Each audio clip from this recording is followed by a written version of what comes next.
During the Orlando Magic's 2025 season, there were a lot of things that went right, a lot of things that went wrong. But what do they tell us about the season? Why the finish meant something and the injuries meant something too. Today on Locked On Magic.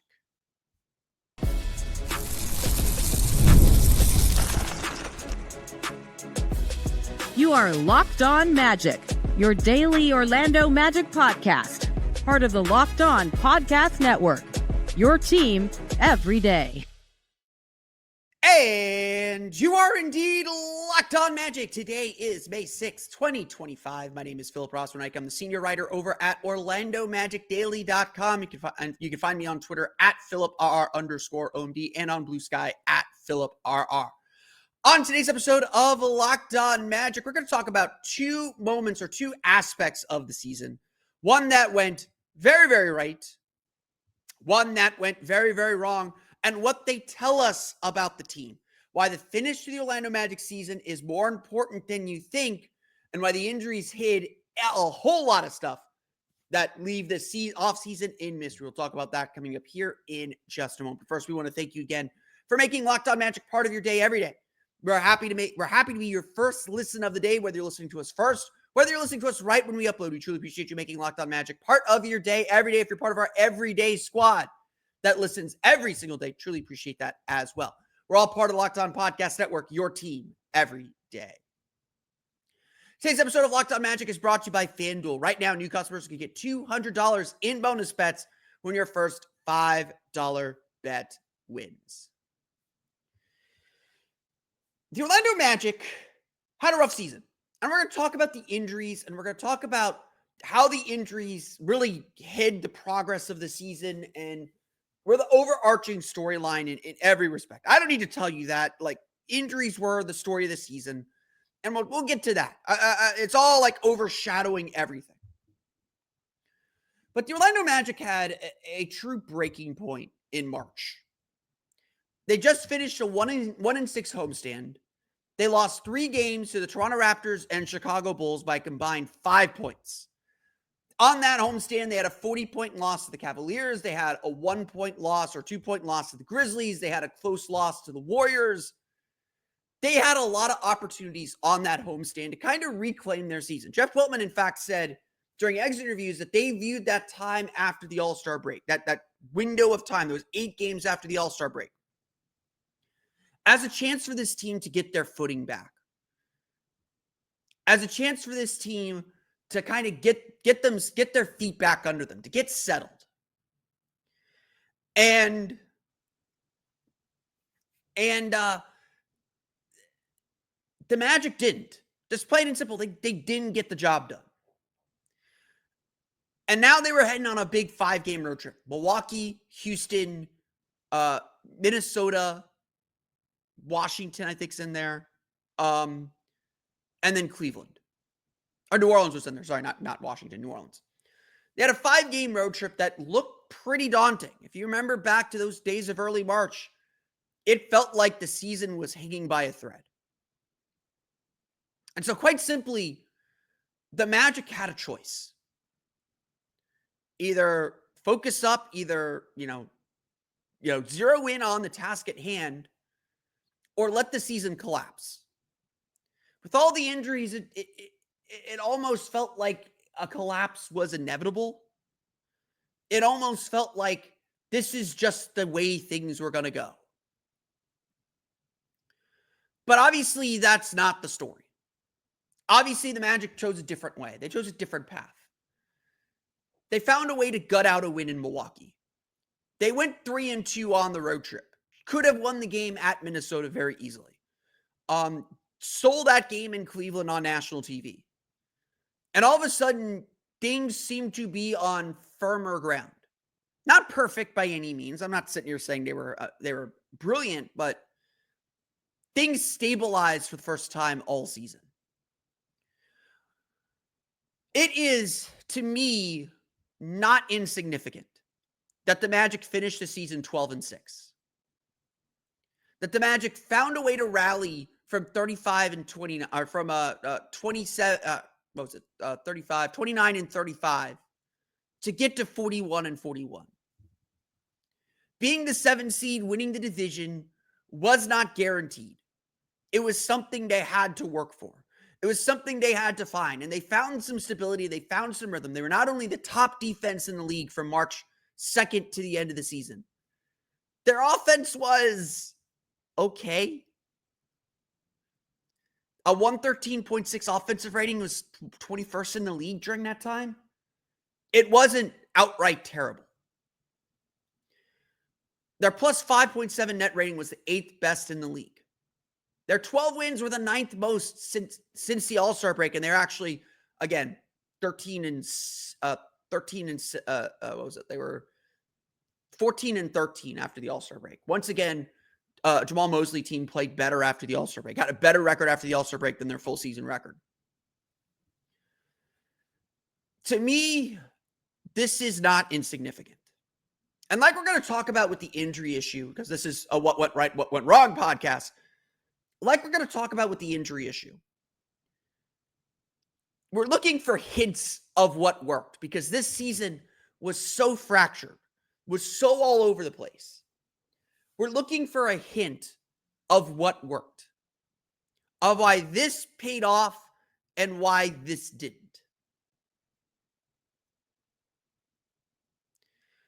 And to me, it's small. I'm not sitting here celebrating. I'm not here sitting here. They're going to raise a Southeast Division championship banner. It'll be in the practice facility. But I'm not sitting here saying this is the thing that proves it all worked. I'm not. The Magic need work. They need to add players. They need to improve their offense.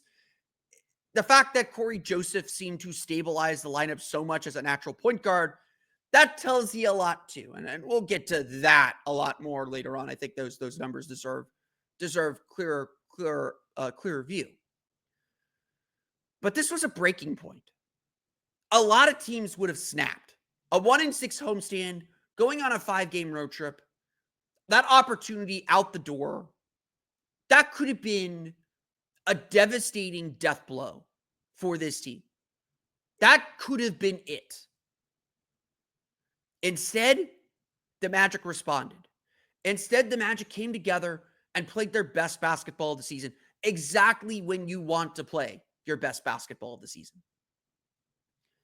Instead, the Magic finished the season as strong as they could and put themselves in the best position they could. Again, 7 seed isn't something to celebrate. We expected more of this team. This team expected more of itself. But if you're looking at, are the bones of this thing strong? Is there a culture in this franchise, in this organization? Is there an identity? Is Jamal Mosley the right coach? Because I know people talk about it that way too. Those final 18 games prove that they are, that all those things exist. That the Magic as a group are not a team that's just going to fold at the first sign of trouble. That this Magic team knows exactly who it is, and when they need to, just play that way. And for the most part, it's successful. Again, playoffs are a different animal, but for the most part, it's successful. And at the end of the day, what their coach says doesn't fall on deaf ears when it's not working. Their coach found a way to galvanize them and make something of the rest of the season. To me, that's not nothing. To me, that is still a really valuable thing. To me, those last 18 games told me exactly who the Orlando Magic are. And look, it's really, really hard to separate the Magic struggles this season and the inherent flaws, the fatal flaws that we saw, from what they have to do in the offseason. It was impossible to dance around it because we would all say they need more shooting, and it's just like they don't have it on the roster. So where are you going to go get it? They need more playmaking. Well, they don't have it on the roster. Where are you going to go get it? It's impossible to divorce this team's present from its future. We all know what they need. But what's also true is the Magic must preserve this aspect. The Magic must preserve their identity as a defensive team. They must preserve this resilience, this toughness. They must preserve what made them successful in those last 18 games. The personnel might change, the culture cannot. And so to me, those last 18 games, with everything that happened this season, those last 18 games define what this team is capable of and why I'm still very confident in this project. It's a small sample, roughly a little bit less than a quarter of a season. It came out of desperation. But the Magic still found a way to get the job done. They still found a way to be the best version of themselves for whatever that is worth. But obviously, you're in that situation because of one thing. How much did the injuries cover up? How much did the injuries prevent us from learning why injuries were the story? Coming up here in just a moment. But first, today's episode of Locked On Magic is brought to you by our friends over at FanDuel. The NBA playoffs are in full swing, and every night delivers highlight-worthy performances, major momentum shifts, and can't-miss moments. Whether it's a game-winning shot or a breakout player, there's never been a better time to get in on the action.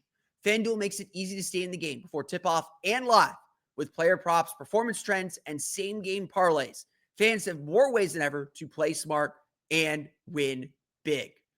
Which players are showing up in the biggest moment? And how could tracking the trends help you build your next bet? Well, you're looking at a big matchup between the two MVP candidates and Shai Gilgeous-Alexander and Nikola Jokic. We now have one game under our belt, and it's going to be hard to say no to Nikola Jokic with this 40-point, 20-rebound, 5-assist game that he had on Monday night. It's going to be hard to ignore Aaron Gordon anymore and all the little things that he does. You can find the players, you can find the values, you can find the stats that you like with FanDuel. New to FanDuel, it's the perfect time to sign up. Head to FanDuel.com and place your first $5 bet. If it wins, you'll get $200 in bonus bets. Make every moment more with FanDuel, official sports betting partner of the NBA.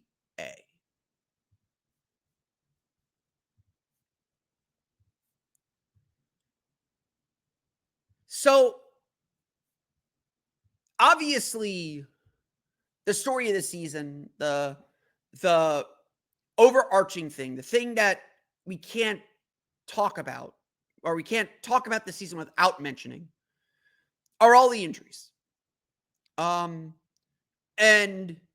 one of the most difficult tasks that Jeff Weltman has is evaluating how much of this season going wrong, or however you want to describe it, how much of the season's outcome was because of injuries and how much of it was because of inherent flaws on the team. Because inevitably, like before this season, Paolo and Franz are takes. They don't miss games. Like Paolo missed 5-6 games his rookie year for a sprained ankle. Franz doesn't miss games. That dude rolls his ankle and is right back up, ready to go. They don't miss games.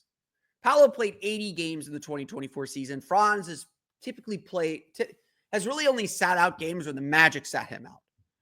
So I don't think there's any long-term injury concerns.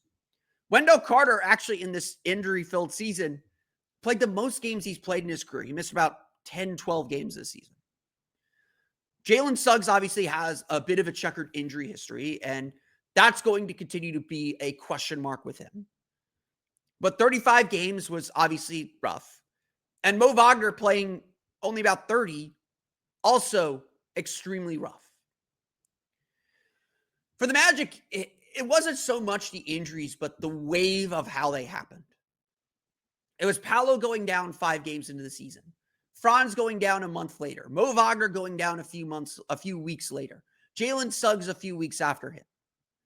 It would have been one thing if one guy were injured at a time. It was the Magic's top 4 scorers all injured at the same time. And then Paolo and Franz having to work their way back into rhythm at the same time, coming back pretty much within a week of each other. We don't know the unfortunate thing is we don't know this team's true potential. We don't know how good the Magic could have been. That's the truth of it. I am still a fervent believer that if the Magic were healthy, they would have been in the fight for the 4 seed. They would have had the chance to have all their goals accomplished. Like, again, no offense to the Pacers. I think I mentioned this yesterday. I think the Magic can beat the Pacers in the 7-game series. And the Pacers are a really good team. The Magic are kind of their kryptonite. I would love to see a Magic Pacers 7-game series. That would be a lot of fun. Just a clash of styles. It'd be fantastic basketball. It'd be on NBA TV, but it'd be fantastic basketball. The Magic don't know what their potential is. And that's why, again, that's why I think the finish was so interesting and so important, because it showed us that potential. It showed us what this Magic team could be. Not necessarily what they are, but what they could be. The Magic obviously are still searching for that. And unfortunately, there's no getting that time back. There's no hitting restart. There's no hitting reset. You can't fire up the Xbox and try again. This is the season they had. And so now is Jeff Weltman, who's clearly signaling he's going to be aggressive this summer. And there will be major changes. The Magic have to consider and have to think about, well, how do we evaluate our players when we didn't get to see them at full strength? Really, Jalen Suggs, Paolo Banchero, and Franz Wagner played 97 total minutes together. I think their preferred starting lineup with Kentavious Caldwell-Pope and Wendell Carter played only like 110, 111, 120 at most. That's not enough to make any grand statements. But we did see some really good moments. The opening night win over the Heat made the Magic feel invincible. The game against the Pistons, when the Magic were down entering the fourth quarter, and Paolo, Franz, and Suggs all said, we're staying in this game in the fourth quarter. And Franz had, 25 points in the fourth quarter of that game? Powered them to the lead, and they were up big. They're up 8, I think, when Jalen Suggs got injured and left the game for the season for good. How much would the bench have been better? How much would guys have slotted back into their proper roles if Mo Wagner were healthy? How much would that have boosted an offense that was struggling for points? A team that was 5th in the league in bench scoring before Mo Wagner's injury, but in the 20s after. Teams are not meant to withstand and sustain the injuries the Magic sustained. As has been pointed out, the Magic, I think, lost the most wins in the league due to injury. However they calculate the win stat. The 2 ones above them, the Philadelphia 76ers and the New Orleans Pelicans, never sniffed the playoffs. The Magic not only sniffed the playoffs, they made it. They won their division. They qualified for it. And so injuries didn't stop this team, but it clearly put a ceiling on them. And so, if you hear me sitting here saying, I don't think the Magic need to make major changes. But yes, they need to add new players. They need to invest in their offense and infuse some new offensive talent. I'm not saying they need to sit around and do nothing. But I don't think they need to do anything drastic. I don't think they need to sacrifice so much of their defense just to bring in an offensive player.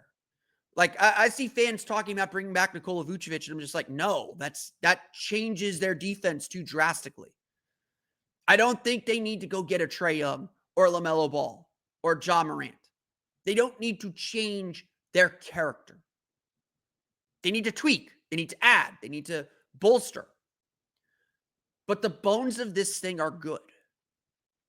Injuries just made it really hard to see. And that, to me, is the biggest challenge facing Jeff Weltman. And he mentioned as much. Their DNA is there. Their DNA is set. We saw it throughout the course of the season. We saw it in December when they pulled games out of nowhere. We saw it in April and March when the Magic rallied to finish the season strong. That's why, again, I think that period was so important. It showed us this team's ultimate potential. It was injuries just make it all harder. They make the hill steeper. They put an obstacle in the way, and the Magic tripped and they fell, but they got through. They got past. They made it past all those obstacles. And so as we look back at the season, as we think about the 2025 season, yes, injuries were the story. They're not an excuse. We're not sitting here saying that, the Magic should, wash their hands of it and say injuries are why we stunk. Let's run it back and try again. No, there are clear deficiencies. Like, even if healthy, the Magic weren't competing with the Knicks, Cavs, and Celtics. And look, that's where the Magic want to be. That's the team the Magic want to be. They're not there yet, and so they have to get there. But trying to figure out what this team actually needs, being unable to finish experiments and finish ideas that they had for this roster, that's hard to do. And so the Magic, yes, have work to do. The Magic, yes, have to build this thing with an incomplete picture. And even if they're not an excuse, even if they're not anything more than just reality, we can't ignore that this season came down to injuries. But like I mentioned, there's something the Magic learned more in that time. Why the lessons of this season are going to be so important as this team continues to grow. We'll get to that coming up here in just a moment.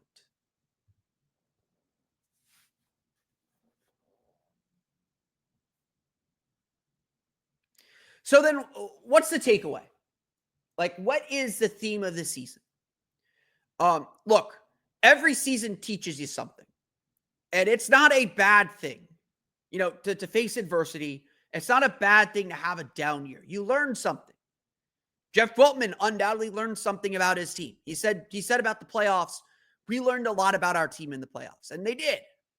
They learned that, yes, some things that were obvious against Cleveland are still pretty obvious about this team. They learned, too, the kind of resilience this team has. I think I mentioned this on Twitter. I posted this, on Twitter. I posted in one of the like fan group chats that I'm involved in, that we all know change is coming. We all know the Magic have to infuse some offense, but I mentioned that if the Magic learn anything, if the Magic do anything this summer, they must make sure they don't lose their feistiness. They must make sure they don't lose this like intensity and physicality that they have. That's their secret sauce. They know how to annoy opponents, especially opponents who want to play pretty. Your Indiana's, Boston's more gritty than they show, but look, their offense is all about three-point shooting, and the Magic do a really good job taking away three-point shots. They frustrated the Celtics for 5 games. The Magic can't lose that grittiness. The Magic can't lose that determination. They can't lose what they did in December when they didn't give up on a game against Miami and came back to win by 25. Didn't give up on a game against Boston, came back from 17-1 with Tristan da Silva hitting a huge three. They can't give up what they showed against even Brooklyn when they were down 20 and came back to win that game in the last seconds. All those games mattered, by the way. At the end of the day, stealing those wins were huge. As much as there were bad losses throughout the course of the season, there were a lot of good wins. And so while this season was not what the Magic wanted, it was not what the Magic hoped for, this was a culture-affirming season. To me, this season says there are personnel issues. There are skills the Magic need to gain. But there are also a lot of opportunities. There are also a lot of there are also just a lot of things the Magic did well, and a lot of things the Magic can continue to build on. Their resilience this season is going to serve them well as they continue to evolve and grow. This season will have value Because when things get tough, the players that were on this team can lean back and say, we've been here before. We've burrowed our way out. We found ways to be successful. And again, maybe the goalposts moved. Maybe you have to redefine success, but this team made the most of what they had left. They stumbled. They took some falls. They have to own that. They have to be better than that. But when they looked forward, they said, this is what we can accomplish the rest of this season. And they went out and accomplished it. And again, it's not a banner. I'm not waving a flag. But I think that's important. I think that matters. And so the Magic showed us this year what their culture is about. They showed us that when things get hard, they don't snap. They might break, they might bend, there might be some fractures, but they don't snap. They find their way back to level and they find their way back to it. And the last 3 years, everything felt easy. Like the Magic's progress, their identity, their culture, it all felt inevitable. Yeah, they faced momentary challenges, but they withstood them quickly. They got back on their feet. They played their style. They were always themselves. And I will always appreciate that about this Magic team. They did not apologize for who they are. This season was the first time they faced real adversity, real challenges, where the limits of this roster were completely stretched to nearly breaking. But the team didn't break. As the Magic talked about their season during exit interviews, they all had kind of the same thought. The first is, this season we didn't accomplish what we wanted to accomplish. We want to do more. We're unsatisfied with how the season ended. And that's 100% the right way to think. But the other thought on the back end of that was they were really proud of how they stuck together. They were really proud of how they closed their season, how they accomplished those small goals. They're really proud that despite all the adversity they faced, by the end of the season, they were playing their best basketball and they found ways to get better. That is the ultimate lesson of this season. That is the thing that this group must take away from this season. The Magic aren't going to break. They aren't going to snap. They aren't going to give that away. The Magic showed their resilience this year. They showed their resilience this year. And now they must continue to show it. Now they must continue to build upon it. As they add new players, they must indoctrinate new players into this culture, into what it means to be a Magic player. And if they do that and they add the skills they need, the Magic are going to be competing for championships a lot sooner than people think. I want to thank you all again for listening to today's episode of Locked On Magic. Of course, find me on Twitter at PhilipRR_OMD and on Blue Sky at PhilipRR. You can subscribe to the podcast on Apple Podcasts, Stitcher, TuneIn, Himalaya, Google Play, Spotify, Odyssey, and all of them single podcasts to your podcast-enabled listening device. For the latest on the Orlando Magic, be sure to check out OrlandoMagicDaily.com. You can find us there on Twitter at OMagicDaily. And for even more Orlando Magic content, be sure to check out my Patreon page, the Orlando Magic Hub, at patreon.com/Orlando Magic Hub. As always, thank you for your support. We want to thank you for making Locked On Magic your first listen of the day. I'm doing morning episodes this week, so I apologize a little bit for that, throwing you a little bit off your routine. I'm debating whether to do morning episodes, morning recordings for the off season, just to give myself a chance to get some sleep, get back on a normal sleep schedule. But for your second listen, go check out the Locked On NBA Game Night podcast. Every night, every game, every night until an NBA champion is crowned. Get local analysis on a national scale. Find NBA Game Night on Locked On NBA on YouTube or wherever you listen to podcasts. Be sure also check out the Locked On NBA Squad Show coming to this feed later on Tuesday night. But that's going to do it for me today. I want to thank you all again for listening to today's episode of Locked On Magic. We'll be back tomorrow with a look back at the Orlando Magic's playoff series and a little bit of a look ahead into their future finances. We'll get to that on tomorrow's episode of Locked On Magic. But until then, for Orlando Magic Daily and Locked On Magic, this has been Philip Rossman-Reich. We'll see you all again next time for another episode of Locked On Magic.